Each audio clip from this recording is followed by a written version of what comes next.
a power dynamic there that has been named.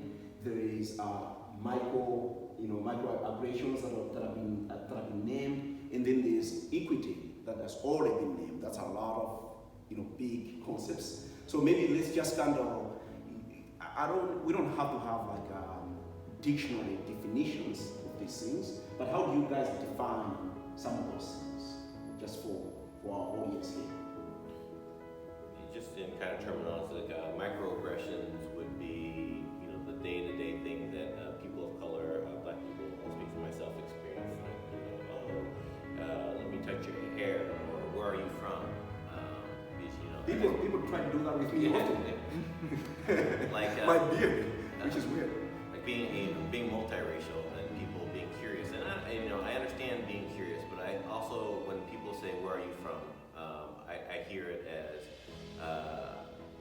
you're not majority culture, you're not like me, you're something else, you're different. It's putting you apart, and and again, depending on what the people's intentions are, it really kind of put you in a different place. And after, like, if you hear it so many times a day, repetitively throughout the day, it starts to kind of make you feel like you don't belong.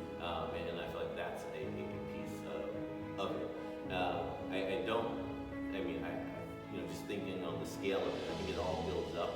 But that's one of the things that I think is so nuanced about this conversation is that you can break off into microaggressions, and then you have like the major aggressions. But the other piece of the power dynamic that I would define as well is like I think a lot of the conversation right now is being focused on the force that the police are using in exerting that power over folks. But I think any American is even the ones that are anti-systemic racists will look back and watch these old movies about racist times and think about how awful it used to be and like how much better we are now.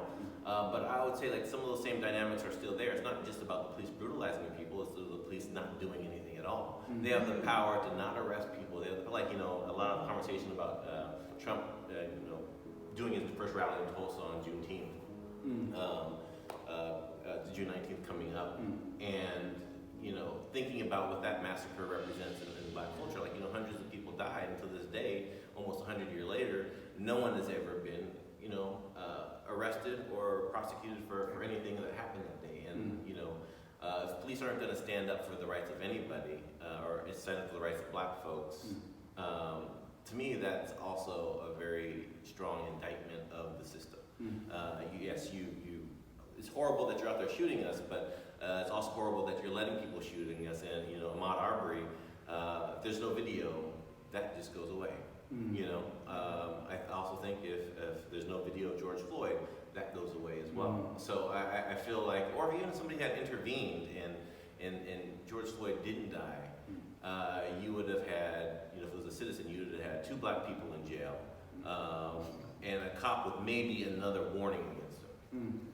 The fact that it was caught on tape and then he passed is what's galvanizing folks. But I think the system around it that let that circumstance happen, and just to actually think about the outcome if he would have survived, it would have just been a perpetuation of the system. It also helps me stay invigorated and pushing forward and making sure that this gets heard now instead of later, because I can't imagine how many other folks are in that same predicament.